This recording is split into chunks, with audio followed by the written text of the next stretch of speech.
So, bali, nakuha na natin yung ating official helmet na gagamitin sa ating Philippine Loop.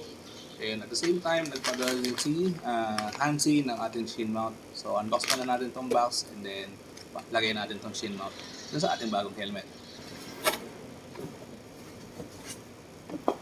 So, smoke yung ating extra visor. Yan. So, yung bag niya, hindi na siya yung ordinary bag dati na makikita nyo kapag bumibili kayo ng hindi carbon na helmet. Mas maganda yung bag niya. Ayan. Yung bag na to pwede nyo gawing handbag, tapos pwede nyo rin gawing backpack. So ito yung itsura ng ating bagong helmet. Ayan. XR Carbon series ng Evo helmets.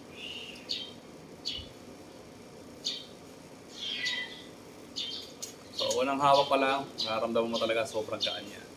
Tapos meron siyang air vents dito, meron din siyang air vents dito. Yan. Lahat ng hangin na pumapasok dito ay dito lumalabas sa likod. Siyempre meron ding air vents dito sa baba. So kung mapapansin nyo, yung sa air vents, carbon din. Pati dito, carbon din. Yung pinaka-design ng foam ay naka-honeycomb naman. So bali to, single visor lang to. Wala siyang dual visor dito sa loob. Ako personally, mas gusto ko yung single visor. Merong mga tao kasi talaga nagpe-prefer ng dual visor. Which is useful naman in some cases, lalo na kung di yung biyahe mo. Mas maganda kasi yung single visor kasi mas konti yung mechanism o materials na ginagamit ko sa helmet.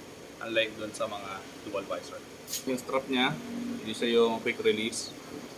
Naka-double D-ring siya. Kung mapapansin nyo, may dalawang kulay pala dito na pwede mong hilahin. For emergency purposes, pwede nyo itong hilahin sabay para matanggal yung pads. Siyempre, kung premium yung helmet, dapat premium din yung foam na ginagamit. Ayan. Personally, excited na ako sa Philippine Loop. Siyempre, baka magamit natin yung bago nating helmet, di ba? So, unang-una, pag magtatanggal kayo ng visor, iangat nyo muna. Para itong plastic dito na nakatusok sa loob ay lalabas siya pag ano. Pinutin mo lang ito pababa, tapos tsaka mo siya ilahin. Diba? Pero lang kasimple. Pindot, tapos hila. Diba? Okay. Bilis lang, diba? So, kung mapapansin nyo, ito yung naglalak. So, isushoot mo lang ito dun sa butas dito, tapos tsaka mo siya ipasok pag ano. Yan, nakapasok mo siya. Pag narinig mong nag-click, ibig sabihin nakalock na yan. Yan, tapos tulak ko na papasok. Okay na. Meron na tayo, smoke visor. Tapos yan, si shin mount, nagpadala sila ng mounting ng ating camera. So, first, yung pang portrait nila. Ayan. Ito, meron tayong panibagong helmet mo. So, ito yung mismong mount natin. Evo XR Carbon. Ito natin. So, kung hindi mo alam kung paano ikabit, ito, may installation guide sila dito. Tapos, tsaka mo impress itong dalawang sa likod. So, ganito naman yung itsura niya kapag may camera mo.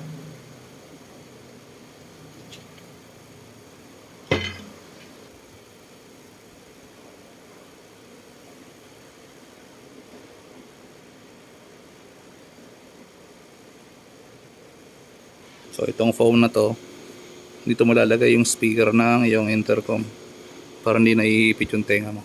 So para dun sa mga natatanong o hindi marunong magkabit ng double D-ring na strap, so una ipasok mo siya dito sa may red na strap, tapos dun sa pangalawa. Yan, pag napasok mo na, gawin mo iangat mo itong first D-ring na walang red tag. Tapos isuksok mo ngayon tong strap mo dun sa merong red. Yan, okay na. Tapos itong button, ang purpose nito para i-lock mo siya dito. Ayos.